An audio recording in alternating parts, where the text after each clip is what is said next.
اب یہ بعض علماء کہتے ہیں 5ویں امام کا واقعہ ہے، بعض کہتے ہیں 6 امام کا واقعہ ہے، بعض کہتے ہیں 7ویں کا. امام کا نام اس میں اتنا امپورٹنٹ نہیں ہے جتنا میسج. لوگوں نے کہا مولا کے پاس اب 5ویں یا 6 یا 7ویں. فرزند رسول، ہمارے محلے میں وہ جو فلاں آدمی ہے کل اس کی بہن کا انتقال ہوا. اب عربوں کا تو آج بھی یہ ٹریڈیشن ہے کہ 3 دن تک لوگ کنڈولنس کے لیے جاتے ہیں، اور یہ اسلام کا طریقہ بھی ہے.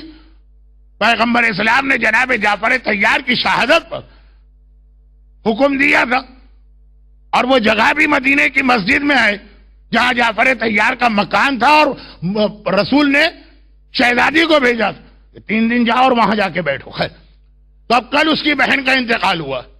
آج ہم گئے اس کے پاس کنڈولنس کے لیے. گھر کا دروازہ لاک کر کے بیٹھا ہے، باہر آ ہی نہیں رہا.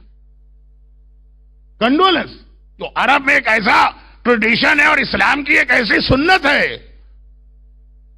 ہم بار بار اچھا وہ ہے بھی گھر میں، نہ یہ کہ شاید بے ہوش ہو گیا ہو، شاید مر گیا ہو، نہیں آواز بھی آتی، میں کسی سے نہیں ملنا چاہتا ہوں. امام نے سنا، کہا اچھا چلو میں تمہارے ساتھ چلتا ہوں. وہی امام کی جو اسٹریٹ ہے اسی میں اس کا مکان. امام گئے، دروازے پہ نوک کیا. اس نے ایک مرتبہ کہا کہ بھائی بہت پولائٹ وے میں ابھی کسی سے نہیں مل سکتا.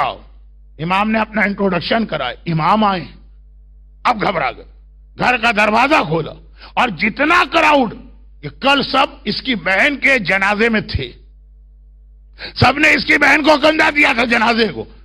گھبرا گئے. ایک ایسا آدمی مدینے کا رہنے والا، بہت ہی خوبصورت، ہینڈسم اور اسمارٹ، گورا رنگ، اس وقت سارا چہرہ ایسا کالا پڑا ہوا اور کھال چہرے کی جل گئی ہے. جو چربی ہوتی ہے وہ پگھل کے آ گئی ہے، جیسا جلا ہوا آدمی. آگ میں کوئی آدمی جلا دیا جائے، ایسے واقعات ہوتے ہیں نا کہ آدمی آگ میں جل گئے. وہ معمولی آگ نہیں کہ گرم پانی زیادہ آ گیا، گیزر کا ٹیمپریچر زیادہ تھا، یا یہ کہ چولہے میں آگ چلا گیا. نہیں، واقعا اگر کوئی آگ میں جلے، اور ایسے ایکسیڈنٹ ہوتے رہتے. چہرہ نہیں دیکھا جاتا، پوری کھال جل گئی ہے، چربی پگھل کے آ گئی ہے. گھبرا گئے لوگ اس کو دیکھ کر. پہلے زمانے میں گھروں میں ایسے الیکٹریکل چیزیں ہوتی بھی نہیں تھی کہ اس طرح کوئی جلے.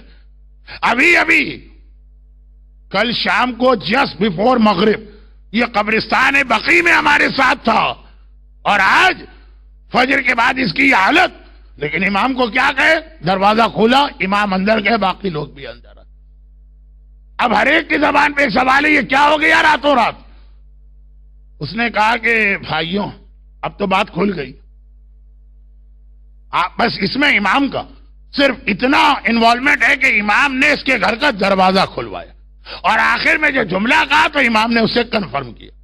وہ کہتا کہ تمہیں معلوم ہے کل میری جوان بہن مری، اور میں اس کی میت لے کے چلا، تم میرے ساتھ.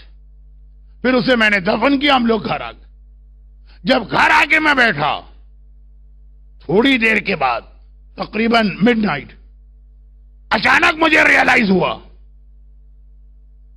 پہلے دن ملا روشن ویرسی صاحب کی تقریر میں شیخ عبدالطاہر خراسانی کا واقعہ اس سے ملتا جلتا. پہلے جیسے ہی میں گھر آیا ریئلائز ہوا کہ میری بیلٹ میں، میری کمر میں ایک پاؤچ. پہلے زمانے میں روپیہ پیسہ اس کی ہینڈلنگ، نہ کرنسی نوٹ تھے، نہ آج کی طرح بینکنگ کا سسٹم تھا. ہر آدمی جتنا کماتا تھا اپنے ساتھ رکھتا تھا، اور ایک ہی طریقہ ہوتا ہے، یا اسے گولڈ میں کنورٹ کرے یا پریشیس اسٹونز، ڈائمنڈ وائمنڈ خرید لے. کوئی اتنی سی ایک پاؤچ ہوگی، 1 ملین پاؤنڈ کی اس کی قیمت. یہی ایک طریقہ تھا پہلے زمانے میں. بلکہ ایک ایسا طریقہ ہے کہ تمام مجتہدین انکلوڈنگ آغا سیستانی کی اسلامک لا میں یہ مسئلہ آج بھی موجود. سنیے ابھی بات. کہا میں گھر آ کے بیٹھا تو غم کر رہا ہوں. 3-4 گھنٹے کے بعد جب ذرا نارمل ہو، میری نگاہ اپنے بیلٹ پہ گئی. وہ پاؤچ جس میں میری ساری زندگی کی دولت 1 ملین پاؤنڈ مثلاً تھے، وہ غائب ہے. وہ گر گئی کہیں پہ. وہ تھیلی، اب میں پریشان کہ وہ کہاں گئی. اس کو بڑی احتیاط کے ساتھ، بڑی سختی اور مضبوطی کے ساتھ باندھ کے رکھا جاتا، چوروں سے چھپایا جاتا. وہ اتنے آرام سے کہیں نہیں گر سکتی. ایک ہی چیز یاد آئی، جب میں ڈیڈ باڈی کو قبر میں اتار رہا تھا اور قبر میں تلقین وغیرہ پڑھ رہا تھا اور پھر باہر نکلا، اس پروسیس میں کہیں پہ یہ تھیلی گری تھی. اب مجھے ذرا خیال بھی آ رہا کہ آواز آئی تھی مجھے اپنے پیروں سے کوئی چیز ٹکرانے کی، لیکن میت، قبرستان، چھوٹی بہن، محبت کرنے والا بھائی، اس وقت ریئلائز ہی نہیں کہ اب ریئلائز ہو رہا. اب یہ کوئی 100 200 500 پاؤنڈ نہیں ہے کہ آدمی صبر کر جائے. آج تو اتنا بھی سب، اس پہ بھی لوگ صبر نہیں کریں گے. کوئی بھائی کا گریبان پکڑ لے گا، کوئی ماں کے اوپر جوتا لے کے دوڑے گا، کوئی باپ کو کنڈیم کرے گا. کہ مجھے ایک صاحب ابھی ریسنٹ ملے، ان کی سٹوری نہیں سناؤں گا ورنہ وقت بہت ہوگا. کہا مولانا ہمارے باپ نے اتنا ظلم کیا، ہمارے بھائیوں کو دے دیا اور ہمیں نہیں دیا. آج میں قبرستان گیا تھا، گن کے میں نے اپنے باپ کی قبر پہ 10 جوتے مارے تھے. وہ مجھ سے کہے پورے گن کے کاؤنٹ کر کے 1 2 3 4 اس طرح سنا رہے تھے، اور صرف تھوڑی سی دولت دنیا کی خاطر. اب یہ ملین پاؤنڈ. گھبرا گیا میں، برداشت نہیں ہو رہا کس طرح سے وہ تھیلی دوبارہ لے کے آؤں. چنانچہ میں واپس قبرستان گیا، اور قبرستان جانے کے بعد یہ فقہی مسئلہ جو میں نے آیت اللہ سیستانی، کیونکہ ریفرنس ان کا میں اس لیے دیتا ہوں کہ ان کی کتاب انگریزی میں موجود ہے، اور یہ کہ مجمع کی میجورٹی ان کی تقلید میں، ورنہ یہ سارے مراجع کا ایک ہی فتویٰ کہ قبر بند کرنے کے بعد قبر کا کھولنا حرام، صرف چند جگہوں پہ اجازت اور کبھی کبھی واجب. اگر بغیر غسل میت کے اسے دفن کیا گیا، اگر اسے غلط کفن دیا گیا، اگر کوئی قیمتی چیز قبر میں گر گئی ہے، 3 4 5 چیزیں. اب میں گیا اور میں نے جا کے اپنی بہن کی پیروں کی طرف سے، یہ تو مجھے یاد ہے میں وہاں سے انٹر ہوا تھا اور وہاں سے نکلا تھا، میں نے قبر کھودنا شروع کی، پوری قبر نے. کہا اتنا سا ایک ہول کہ میرا ہاتھ یا اسٹک چلی جائے اور میں اس کو اٹھا لوں. ابھی 1 پاؤنڈ کا جو کوائن ہوتا، اتنا بھی ہول ہوا تھا کہ جیسے وہ والکینو ایرپٹ کرتا ہے اور آگ نکلتی ہے، ایک دم قبر میں سے ایک فاؤنٹین آف فائر نکلا. آگ کیسی نکلی، 1 سیکنڈ کے لیے میرے چہرے سے ٹکرائی، میں غچ کھا کے گر پڑا. پھر جو اٹھا جلدی سے قبر کو بند کیا اور گھر میں آیا، اور یہ میری حالت. میں ساری رات روتا رہا کہ 1 سیکنڈ جو خالی ٹچ کیا اس نے تو میری یہ حالت ہو گئی. میری بہن تو اس میں جل رہی، میری بہن کی تو ساری قبر اس کے اندر، پوری قبر میں ہی آگ بھری ہوئی. میری بہن پہ کیا گزر رہی ہوگی. اور یہ وائے، یہ چیزیں ہیں جہاں وائے پوچھنا. وہاں ضرورت نہیں ہے کہ داڑھی کیوں رکھیں وائے، میوزک کیوں حرام ہے وائے، شراب کیوں نہ پیئیں وائے، مکس گیدرنگ کو کیوں اوائڈ کریں وائے. نہیں، یہ عذاب کیوں آیا. 2 چیزیں، بھائی کو بہن سے محبت، کیا میری بہن پہ گزر رہی ہوگی. اور یہاں پہ ایک سوال آئے گا کہ how can we help her, اس کا جواب کل، ختم بات. شب جمعہ آپ سنتے ہیں مرنے والے کی مدد کرو، وہ اس کا جواب. مگر ریزن کیا ہے. اب میں ساری رات تڑپ رہا ہوں. مجلس میں سننا اور بات ہے، اپنی آنکھ سے دیکھ کے آنا اور بات، اور آنکھ بھی نہیں، خود اس پروسیس سے گزرنا. 1 سیکنڈ کے لیے ٹچ کیا، میرا سارا چہرہ جل گیا. وہ تو مسلسل اس آگ میں، اور اتنے جلدی وہ آگ آئی کہ ابھی تو قبر میں اس کی پہلی رات جسٹ اسٹارٹ ہوئی ہے. رو رو کے خدا سے دعا کرتا رہا، خدا بندہ کسی طرح مجھے ریزن پتا چل جائے. ریزن پتا ہو تو آدمی سولوشن ڈھونڈے. کہ مثلا پتا چلا کہ نماز نہیں پڑھتی تھی تو اس کی نماز پڑھ دیں، خمس نہیں دیتی تھی خمس پیمنٹ کر دیں، پتا تو چلے ریزن کیا.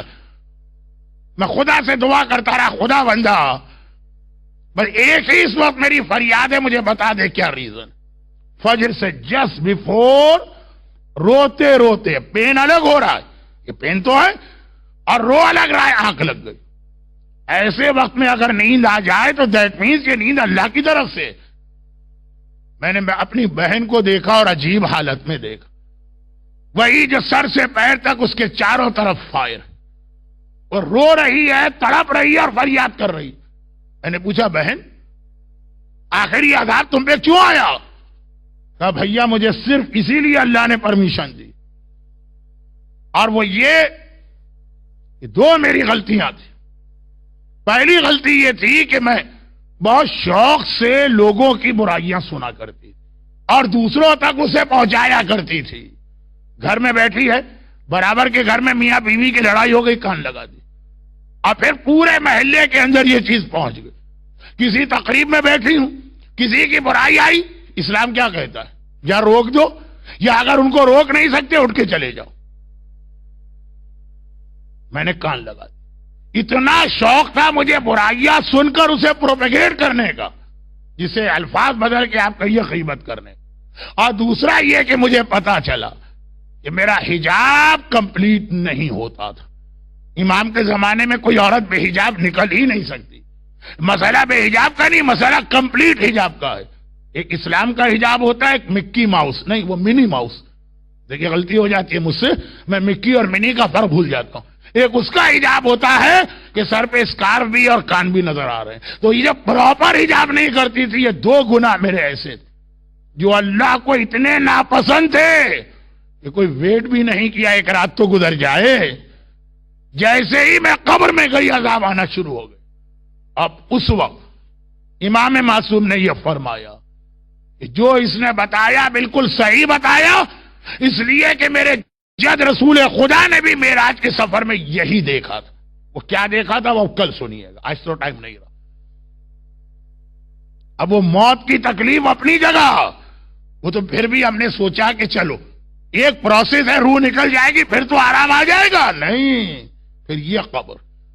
اور بعض ایسے گناہگار ہیں کہ ابھی قبر میں پہنچے نہیں کہ عذاب آنا شروع ہو گئے. بہت سارے گناہگار ہیں, ان کو اتنی مہلت دی جائے گی, اتنا ٹائم دیا جائے گا. جملہ میں 3 مرتبہ کہہ چکا ہوں اس لیے یہ بتا رہا ہوں.